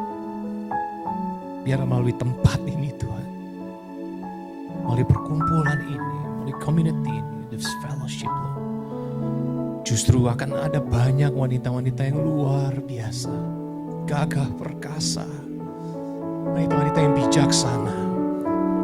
Biarlah the fresh anointing dari Tuhan turun atasmu.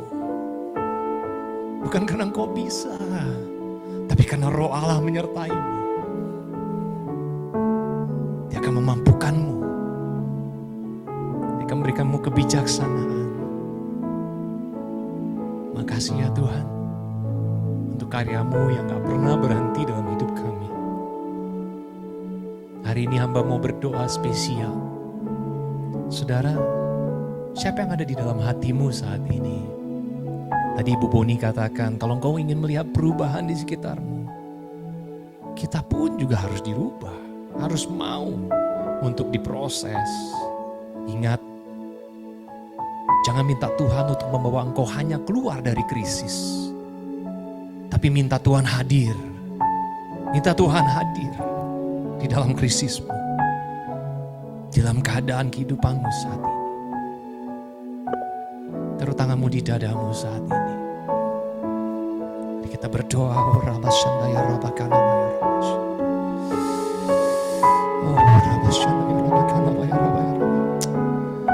Tuhan, kami berdoa buat anak-anak-Mu Tuhan. Wanitamu yang luar biasa ini, urapi mereka di dalam nama Yesus Tuhan. Tuhan, jamah dirimu saat ini, Roh Kudus jamah setiap mereka. Engkau adalah wanita-wanita yang precious, berharga di mata Tuhan. Engkau ada dalam rancangan dan rencananya yang luar biasa. Buat mereka mengerti Tuhan, bahwa badai ini pasti berlalu. Engkau akan melihat kemenangan terjadi di depan nanti. Engkau akan saksikan karya Tuhan yang ajaib itu.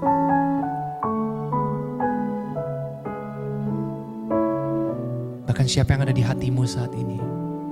Apakah suamimu, anak-anakmu, keluargamu, pekerjaanmu mungkin? Atau siapapun juga. Mari kita berdoa saat ini.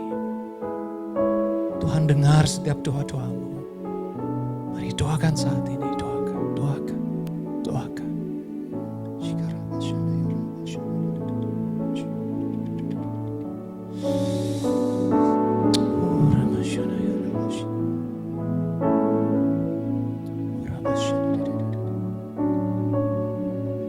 Yes. Dengar doa kami Tuhan, dengar doa kami Tuhan.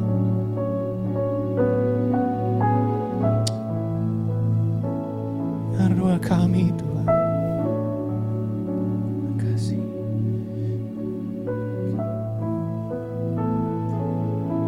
Terima kasih Tuhan Yesus.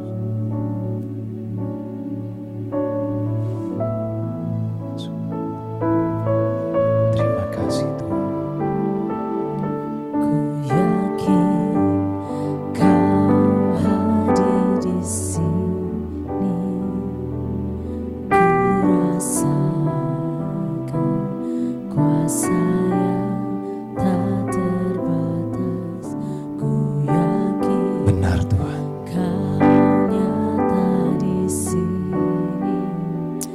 Kemenangan terjadi di Boleh nggak kita sini. proklaim sekali lagi dengan iman kita? Ku yakin Kau hadir di sini. Rasakan kuasa yang tak terbatas. Ku yakin Engkau nyata di sini. kemenangan terjadi. Ku yakin Tuhan Engkau hadir di sini.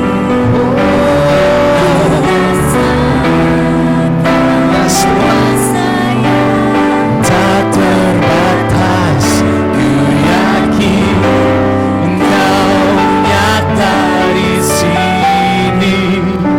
Kemenangan terjadi. Oh, ku yakin Tuhan, ku yakin Engkau hadir di sini. Ku rasakan kuasa yang tak terbatas. Ku yakin Engkau nyata di sini.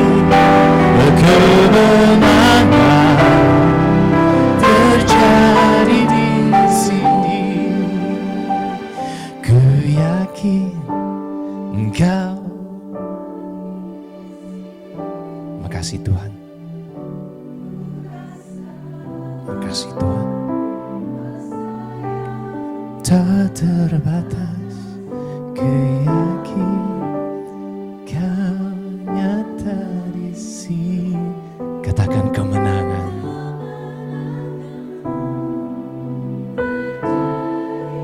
Katakan kesembuhan terjadi.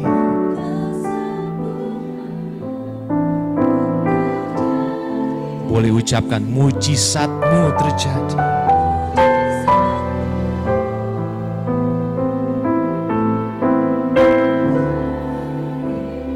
Di sini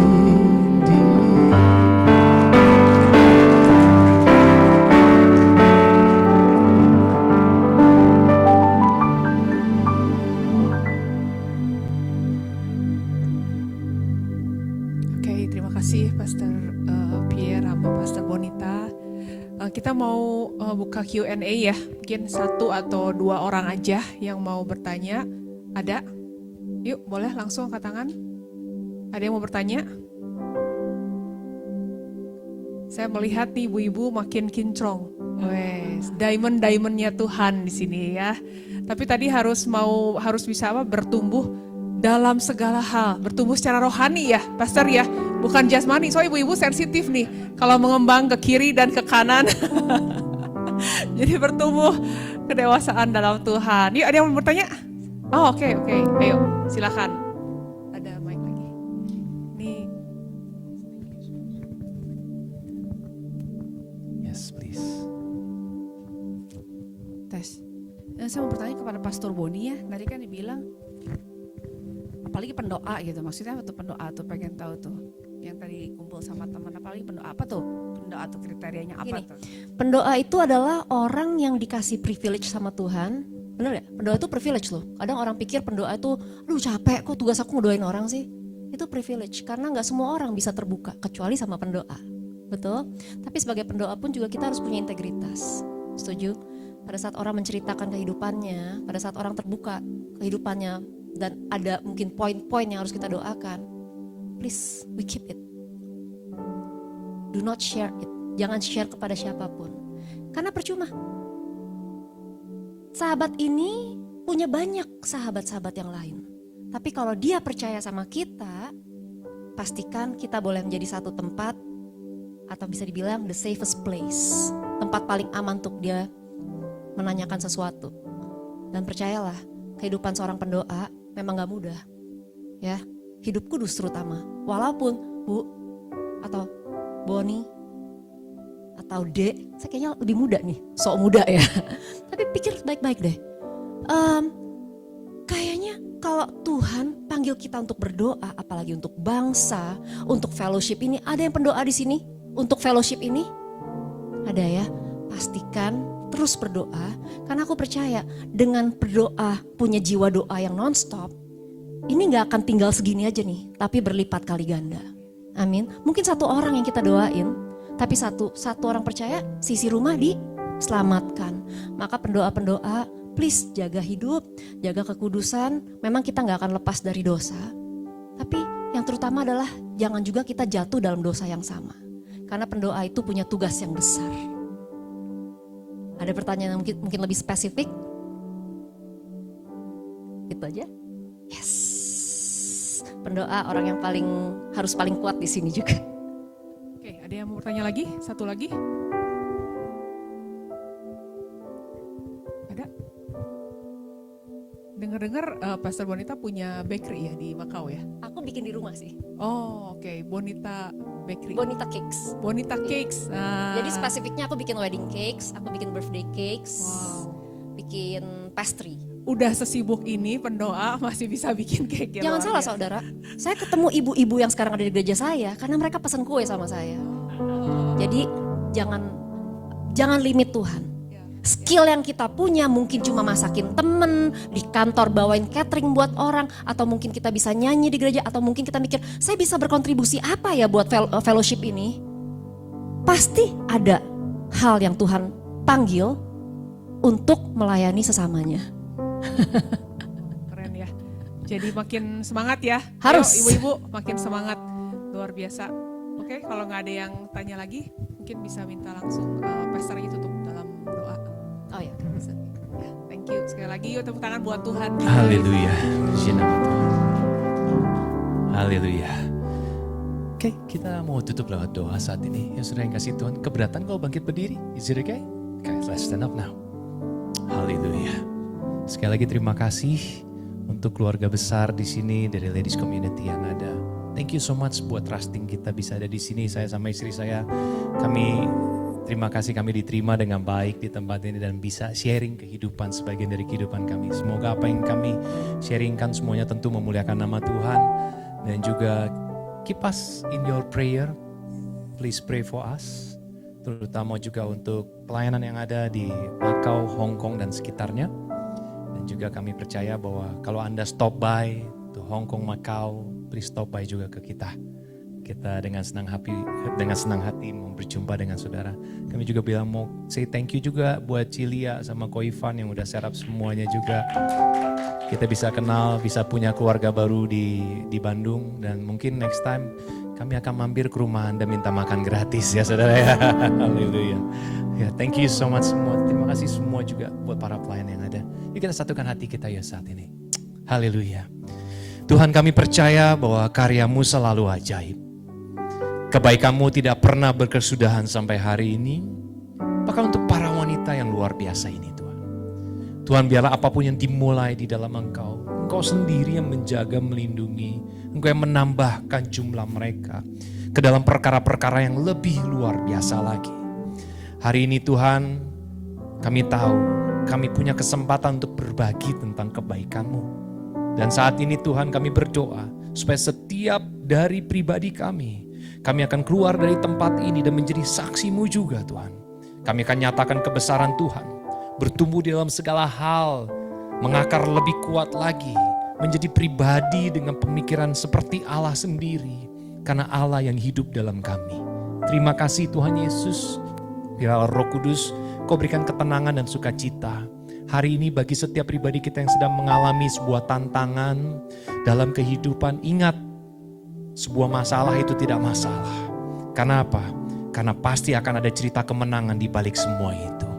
Kuatkan mereka semua ya Tuhan, berkati keluarga mereka, berkati anak-anak mereka, berkati Tuhan keluarga besar mereka. Hamba juga berdoa untuk bisnis usaha mereka, pekerjaan mereka, semuanya menjadi beruntung dan berhasil di dalam nama Yesus. Apapun yang menjadi kerinduan hatimu Tuhan jawab. Maka juga Tuhan kami percaya Tuhan Engkau yang menambah-nambahkan jumlah di tempat ini untuk anak-anak-Mu Tuhan. Di dalam fellowship ini, dalam pertemuan mereka dimanapun juga. Nama Tuhan dimuliakan. Akan lebih banyak lagi unity in prayer, unity in worshiping You, unity dalam wanita-wanita luar biasa di kota ini. Terima kasih Tuhan Yesus. Dan saat ini saya kasih Tuhan, kita semua yang sudah diberkati oleh firman Tuhan, mari angkat kedua tangan-Mu dan sesuai dengan iman kita pada siang hari ini, kiranya Tuhan memberkati engkau dan Tuhan melindungi engkau. Kiranya Tuhan menyinari engkau dengan wajahnya dan memberi engkau kasih karunia. Kiranya Tuhan menghadapkan wajahnya kepadamu dan memberi engkau damai sejahtera. Terimalah berkat yang sempurna daripada Allah Bapa di surga. Kasih yang tidak akan pernah berakhir di dalam nama Tuhan Yesus Kristus. Persekutuan dan pengurapan yang manis daripada Roh Kudus-Nya yang akan menguatkanmu, memampukanmu bertumbuh lebih luar biasa lagi dan mengakar dengan kuat di dalam Kristus. Sampai pada saatnya Tuhan Yesus datang kedua kali, didapati engkau tetap setia melakukan perintahnya. Terima kasih Tuhan, kami terima berkat-Mu dengan ucapan syukur pada hari ini di dalam nama Tuhan Yesus Kristus. Mari kita semua katakan amin.